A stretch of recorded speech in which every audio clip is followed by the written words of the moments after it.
ക്രിസ്മസും നവവത്സരവും ഒക്കെ ചേർന്ന് നമ്മുടെ മദ്യവിൽപ്പന അതിൻ്റെ പരകോടിയിലേക്ക് എത്തിയിരിക്കുകയാണ്.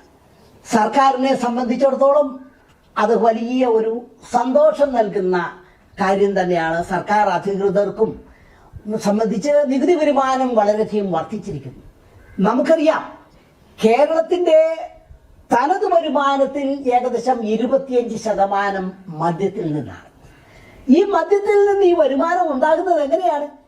യഥാർത്ഥത്തിൽ മദ്യത്തിന്റെ ഉപഭോഗം കുറയ്ക്കുന്നതിന് വേണ്ടിയിട്ടാണ് 254% വരെ മദ്യത്തിന്മേൽ നികുതി ചുമത്തുന്നത്.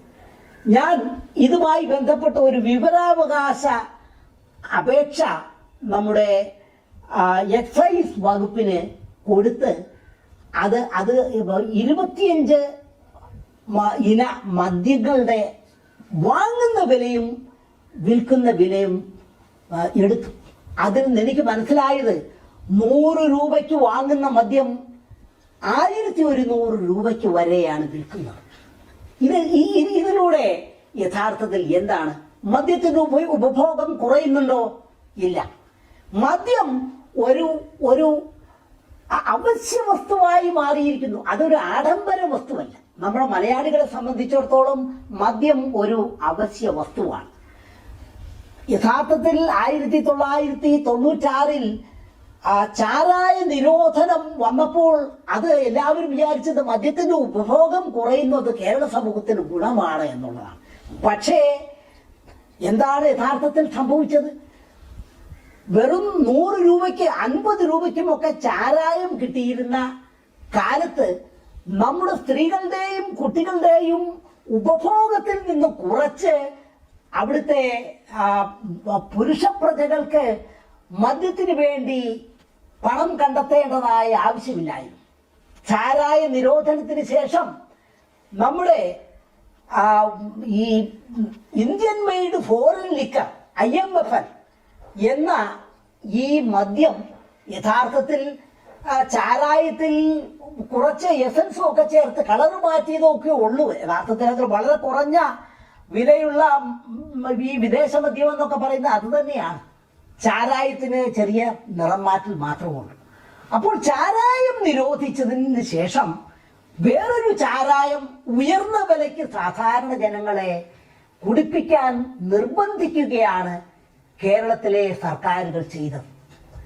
ഇപ്പോൾ മദ്യം യഥാർത്ഥത്തിൽ 1960-61 മദ്യത്തിന്റെ നികുതി 25% മാത്രമായിരുന്നു. അതിപ്പോൾ 254%.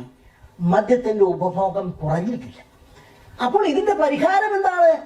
മദ്യം ഇഷ്ടംപോലെ ലഭ്യമാക്കുക എന്നുള്ളതാണ്. ഇതിന് പരിഹാരം മദ്യം ഉപയോഗിക്കാൻ മദ്യപാനത്തിൽ താല്പര്യമുള്ളവർ ലൈസൻസ് ഏർപ്പെടുത്തി അവർക്ക് ഓരോരുത്തർക്കും ഒരു സ്മാർട്ട് കാർഡ് കൊടുക്കുകയാണ്. ഒരു നിശ്ചിത അളവ് മദ്യം ആരോഗ്യം നിലനിർത്താൻ സഹായിക്കുന്ന, ആരോഗ്യത്തിന് ദോഷകരമല്ലാത്ത രീതിയിലുള്ള ഒരു മദ്യം, ഒരളവ് മദ്യം, അതൊരു പക്ഷേ ഒരാഴ്ച ഒരു കുപ്പി എന്നായിരിക്കാം. അത് ഈ സ്മാർട്ട് കാർഡ് വഴിയായി വെൻഡിങ് മെഷീനിൽ നിന്ന് വാങ്ങാൻ കഴിയുന്ന ഒരു സംവിധാനത്തിലേക്ക് പോകാൻ ഇന്ന് ടെക്നോളജി വികസിച്ചു കഴിഞ്ഞു. മദ്യം കഴിക്കാൻ ആഗ്രഹിക്കുന്നവർ സ്മാർട്ട് കാർഡ് എടുക്കുകയാണെങ്കിൽ അവരുടെ ക്വാട്ട കേരളത്തിൽ എവിടെ നിന്നും അവർക്ക് എടുക്കാൻ കഴിയുന്ന രീതിയിൽ ഇത് ലളിതമാക്കണം. ഞാൻ അടുത്ത കാലത്ത് ഈ ബെവറേജസ് കോർപ്പറേഷന്റെ ഒരു പ്രീമിയം മദ്യ ഷാപ്പിൽ പോയപ്പോൾ കണ്ടത് എത്രമാത്രം മോശമായ രീതിയിലാണ് അവിടെ ഉപഭോക്താക്കളോട് പെരുമാറുന്നത്. ആ ഉപഭോക്താക്കൾ യഥാർത്ഥത്തിൽ 100 രൂപയുടെ മദ്യത്തിന് 1200 രൂപ കൊടുത്ത് ഇത്രമാത്രം നികുതി ചുമത്തി ആണ് മദ്യം വിൽക്കുന്നത്. അത് വാങ്ങുന്നതിന് വേണ്ടി ക്യൂ നിൽക്കണം. അതൊന്ന് പൊതിഞ്ഞ് വൃത്തിയായ ഒരു പാക്കിങ് പോലുമില്ല. ഒരു കടലാസ് കഷ്ണം അവർക്ക് കൊടുക്കുകയാണ്. അപ്പോൾ മദ്യത്തിന്റെ പേരിൽ സാധാരണ ജനങ്ങളെ അപമാനിക്കുകയാണ് ഇന്ന് നടന്നുകൊണ്ടിരിക്കുന്നത്. അങ്ങനെ മദ്യം കഴിക്കുന്നതിന് വേണ്ടി ക്യൂ നിൽക്കുന്ന സാധാരണക്കാരനെ നമുക്കറിയാം. നമ്മുടെ കർഷക തൊഴിലാളികളും ആ നിർമ്മാണ തൊഴിലാളികളും അന്യസംസ്ഥാന തൊഴിലാളികളും അവര് യഥാർത്ഥത്തിൽ കുടിച്ച് നശിക്കുകയാണ്. നേരെ മറിച്ച് നമ്മുടെ സമ്പന്നരായ വിഭാഗം എന്താണ് ചെയ്യുന്നത്? അവർ ആസ്വദിച്ച് മദ്യം കഴിക്കുന്നു. അവരുടെ മദ്യപാനത്തിന് അവർക്ക് നിയന്ത്രണമുണ്ട്. സാധാരണ ജനങ്ങൾ അങ്ങനെയല്ല. അവരുടെ ഓരോ ദിവസത്തെയും വരുമാനത്തിന്റെ നല്ലൊരു ഭാഗം മദ്യത്തിന് വേണ്ടി ചിലവാക്കുക. അടുത്ത കാലത്ത് നബാർഡിന്റെ പഠനം പറയുന്നത് കേരളത്തിൽ 65% ജനങ്ങൾക്കും മിച്ചമൊന്നുമില്ല എന്നുള്ളതാണ്. അതുപോലെ തന്നെ 2022-23 ഉപഭോഗ സർവേ പറയുന്നത് കേരളത്തിൽ പണക്കാരും പാവപ്പെട്ടവരും തമ്മിലുള്ള അന്തരം വളരെ വേഗം വർദ്ധിച്ചു വരുന്നു, ഉപഭോഗത്തിലുള്ള അന്തരം വർദ്ധിച്ചു വരുന്നു എന്നാണ് കണ്ടത്. ഇതൊക്കെ എന്താണ്? ഇതും മദ്യപാനവുമായിട്ടും മദ്യനയവുമായിട്ടും വലിയ ഒരു ബന്ധമുണ്ട്. ഇക്കാര്യത്തിൽ തീർച്ചയായിട്ടും ഒരു പുനർവിചിന്തനം നടത്തേണ്ട സമയമായിരിക്കുന്നു. ഈ രീതിയിൽ മദ്യം കഴിപ്പിച്ച് സാധാരണ ജനങ്ങളെ ദാരിദ്ര്യത്തിലേക്കും കുടുംബഛിദ്രത്തിലേക്കും പോകുന്ന ഈ അവസ്ഥ തടയുക തന്നെ വേണ്ടതാണ്. മറ്റൊരു കാര്യം, ഈ മദ്യത്തിന്റെ ഉയർന്ന വില മൂലം ഇപ്പോൾ മയക്കുമരുന്ന് വളരെ സുലഭമായി ലഭ്യമാകുന്ന ഒരു സ്ഥിതിയിലെത്തി എത്തിയിരിക്കുകയാണ്. ചെറുപ്പക്കാര് കഞ്ചാവ് കൊണ്ടു നടക്കുന്നു. ഈ കഞ്ചാവ് അടിച്ച് ആക്രമണം നടത്തുന്ന തൃശ്ശൂർ അടുത്ത കാലത്ത് ഒരു കുത്തിക്കൊലയുണ്ടായി.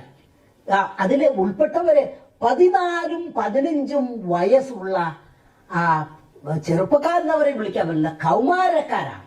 അവര് പോലും കഞ്ചാവിന്റെയും മയക്കുമരുന്നിന്റെയും പിടിയിലേക്ക് പോവുകയാണ്. അപ്പോൾ മദ്യം നിരോധിക്കുകയോ ചാരായി നിരോധിക്കുകയല്ല പരിഹാരം.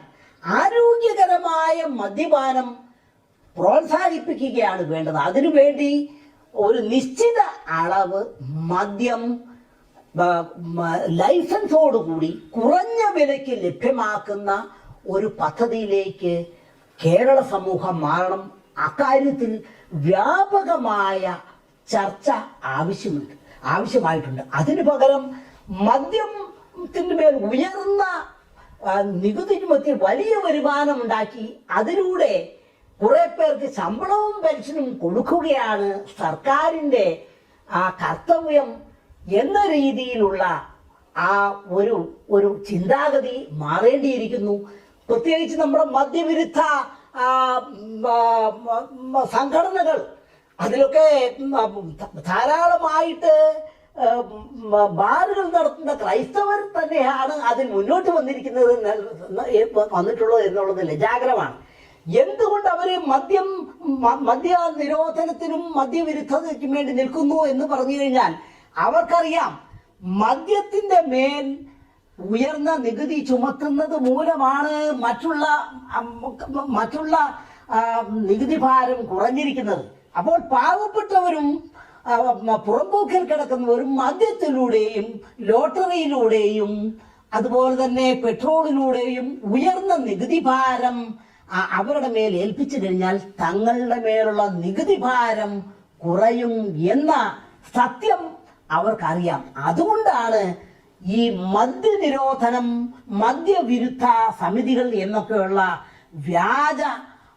അങ്ങേയറ്റം വ്യാജമായ വാദങ്ങളുമായി ഇവർ നിൽക്കുന്നത് എന്നാണ് ഞാൻ സംശയിക്കുന്നത്. അതുകൊണ്ട് ഇക്കാര്യത്തിൽ കേരള സമൂഹം 2025 ഉറക്കെ ചിന്തിക്കേണ്ടതായ ഒരു കാര്യമാണ് മദ്യത്തെക്കുറിച്ചുള്ള സംസ്ഥാനത്തെ നയം.